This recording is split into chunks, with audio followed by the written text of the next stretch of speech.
മീനടം സ്വദേശി കാട്ടുമറ്റത്തിൽ ഈപ്പൻ തോമസിന് വേണ്ടിയുള്ള തിരച്ചിൽ 6ാം ദിവസത്തിലേക്ക് കടക്കുകയാണ്. ഇന്ന് 3 മണി കഴിയുമ്പോഴത്തേന് 6ാം ദിവസത്തിലേക്ക് കടക്കും. പുതുപ്പള്ളിപ്പള്ളിയുടെ മുൻവശത്ത് ഫയർഫോഴ്സിൻ്റെ വാഹനം വന്നിരിക്കുകയാണ്. അവർ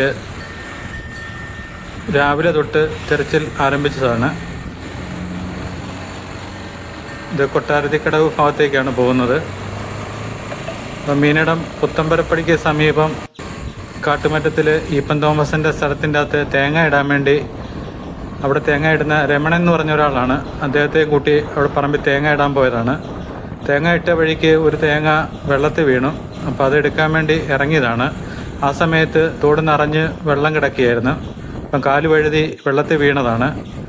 അന്ന് തൊട്ട് ഫയർഫോഴ്സ് അതുപോലെ പോലീസും എല്ലാം രാപകലില്ലാതെ തെരച്ചിൽ തുടരുകയായിരുന്നു. ഇപ്പം നമുക്ക് ഫയർഫോഴ്സ് ഇപ്പം പാമ്പാടി ഫയർഫോഴ്സാണ് ഇവിടെ തെരച്ചിൽ നടത്തുന്നത്. അതുപോലെ കോട്ടയത്തെ ഫയർഫോഴ്സ് കോടിമതയിലും എല്ലാം തെരച്ചിൽ നടത്തുന്നുണ്ട്. അപ്പോൾ അവരെ അവിടെ വിളിക്കുന്നുണ്ട് അങ്ങോട്ടും ഇങ്ങോട്ടും. ആണല്ലേ? ഇതിൻ്റെ ഇടവഴി കൈത്തോടുകളെല്ലാം തപ്പിയതല്ലേ? ആ ആ.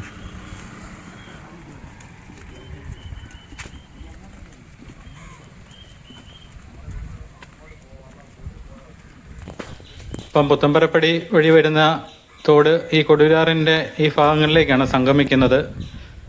കൊട്ടാരത്തിക്കടവാണ് ഇവിടം. അപ്പം ഇവിടുന്ന് വലത്തോട്ടൊരു തോടുണ്ട്, പക്ഷെ അങ്ങോട്ട് വെള്ളം ഒഴുക്ക് അങ്ങോട്ടില്ല.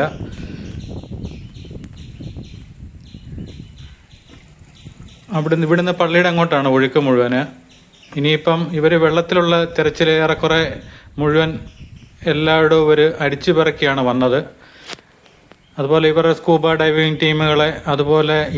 പ്രിയ കൂട്ടുകാരെ നമസ്കാരം. ഞാനിപ്പോൾ നിൽക്കുന്നത് കൊട്ടാരത്തിക്കടവിലാണ്. ഇപ്പം നമ്മുടെ പാമ്പാടി ഫയർഫോഴ്സ് ഇവിടെ വീണ്ടും തെരച്ചിൽ ആരംഭിച്ചിരിക്കുക. അവർ രാവിലെ തൊട്ട് തിരയുന്നതാണ്. ഇന്ന് 6ാം പൊക്കമാണ്.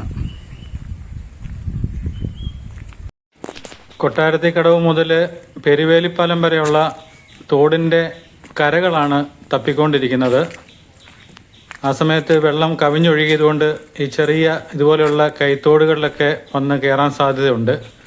അപ്പോൾ അവിടുന്ന് അങ്ങനെ എങ്ങാനും കിട്ടിയെങ്കിലും ഉള്ളെന്നാണ് അവർ പറയുന്നത്. കാരണം തോട്ടിലെ തിരച്ചിൽ അവർ പൂർണ്ണമായിട്ടും മുഴുവൻ അരിച്ചു പിറക്കി തോട് തപ്പിയതാണ്. അവർക്ക് ഇനിയും തോടിൻ്റെ സൈഡ് അവിടെ തപ്പാനൊന്നുമില്ല. കാരണം ബോട്ട് ഇറക്കി അതുപോലെ സ്കൂബ ഡൈവിംഗ് ടീമുകളെ അതുപോലെ ഈരാറ്റുപേട്ടയിൽ നിന്ന് വന്ന ടീം എമർജൻസി അവരൊക്കെ മുങ്ങി തപ്പിയതാണ്. അപ്പോൾ ഈ പ്രദേശങ്ങളിൽ പിന്നെ ഇങ്ങനെയുള്ള ചെറിയ ഈ കൈച്ചാലുകളുണ്ട്. ആ കൈച്ചാലുകളിൽ എവിടെയെങ്കിലും കുടുങ്ങിക്കിടക്കാൻ സാധ്യതയുണ്ടെന്നാണ് പറയുന്നത്. ഇവിടുന്ന് അങ്ങോട്ട് പോകത്തില്ലായിരിക്കും, അവിടെ ആ മുട്ടുള്ളതുകൊണ്ട് അങ്ങോട്ട് പോകും.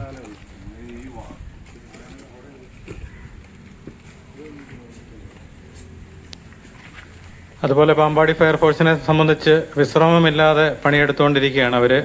കാരണം ഇന്നലെ ഇവർ തന്നെയാണ് നമ്മുടെ പള്ളിക്കത്തോട് കാറ് കുളത്തിപ്പോയപ്പം അവിടെ ഇവരാണ് രക്ഷാപ്രവർത്തനം നടത്തിയത്. പള്ളിക്കത്തോടിന് സമീപമുള്ള ചല്ലോലി ജംഗ്ഷനിലെ ജലവിതരണ പദ്ധതിയുടെ 30 അടിയോളം താഴ്ചയുള്ള കുളത്തിലേക്കാണ് കാറ് മറിഞ്ഞത്. അപ്പോൾ അതിൻ്റെ അകത്ത് ഒരു കുടുംബമാണ് സഞ്ചരിച്ചത്. അവർ 19 വയസ്സുള്ള ജെറിൽ എന്ന് പറഞ്ഞ ആള് മരണപ്പെടുകയായിരുന്നു. അപ്പോൾ ആ കുളം ഇതുപോലെ തന്നെ അപകടാവസ്ഥയിലാണ്. അവിടെ ഒരു നേരത്തെ ഇന്നാൾ ബൈക്കൊക്കെ പോയത് ഒരു വളവിനോട് ചേർന്നതുകൊണ്ട് മിക്കവരും ആ കുളം അങ്ങനെ ശ്രദ്ധയപ്പെടത്തില്ല. വാഹനങ്ങൾ അപകടത്തിൽപ്പെടാനുള്ള സാധ്യതയുണ്ട്. അതുകൊണ്ട് അവിടെ ഒരു സംരക്ഷണ ഭിത്തിയെങ്കിലും അധികാരികൾ കെട്ടുകയാണെങ്കിൽ നല്ലതായിരിക്കും.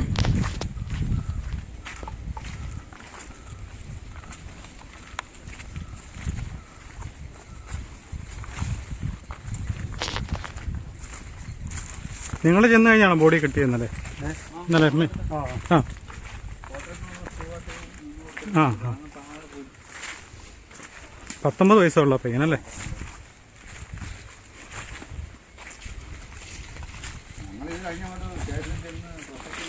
മാറിയപ്പോഴായി സംഭവം അല്ലേ?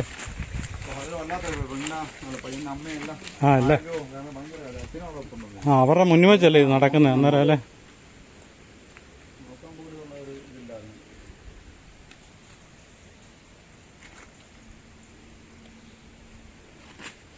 ഇവിടെയൊക്കെ ഒന്ന് ഇറങ്ങി തപ്പി പോയതല്ലേ അല്ലേ?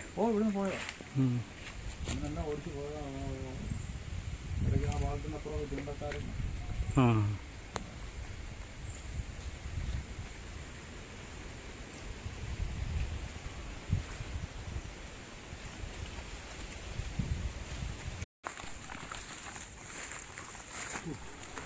ഇതിലെയുള്ള നടപ്പുമെല്ലാം വളരെ ദുഷ്കരമാണ്. കൂടുതൽ പാമ്പിൻ്റെ ശല്യമാണ്. മുഴുവനും കാണുന്നതെല്ലാം പാമ്പാണ്. ഇത് എറികാട് ഭഗവതി ക്ഷേത്രത്തിന് സമീപം വന്നു. ഞങ്ങൾ ക്ഷേത്രത്തിൻ്റെ മറുകരയിലാണ്.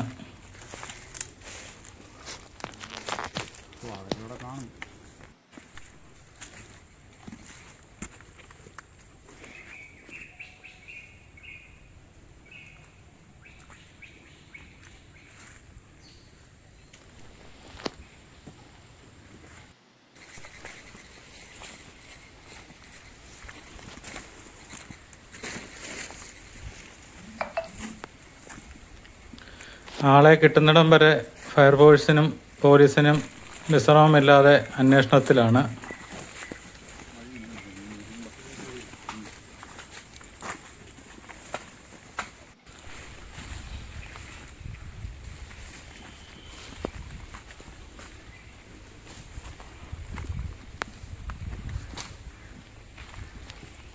വെള്ളം തീർത്തും ഇപ്പം കുറഞ്ഞ സ്ഥിതിയിലാണ്. മീനടുത്താണ് ഏറ്റവും കൂടുതൽ വെള്ളം താന്നിരിക്കുന്നത്.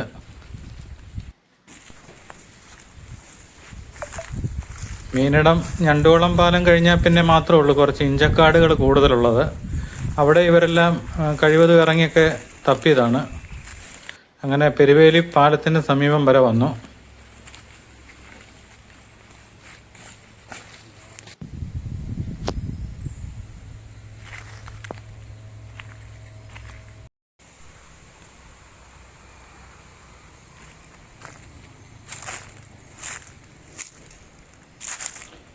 പാമ്പിൻ്റെ അസ്ഥികൂടമാണല്ലോ. അയ്യോ,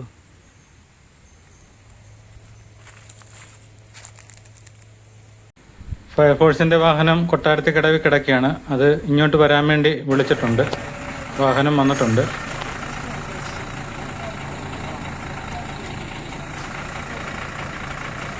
ഇനി എൻ്റെ വാഹനം എടുക്കണമെങ്കിൽ കൊട്ടാരത്തിക്കടവിൽ പോകണം. അന്നേരം നമ്മുടെ ഒരു സുഹൃത്ത് ശ്യാം അതിലേ വന്നായിരുന്നു.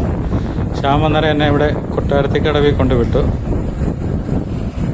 അല്ലെങ്കിൽ ഒരുപാട് നടക്കേണ്ടി വന്നേനെ. അതെ അതെ അതെ.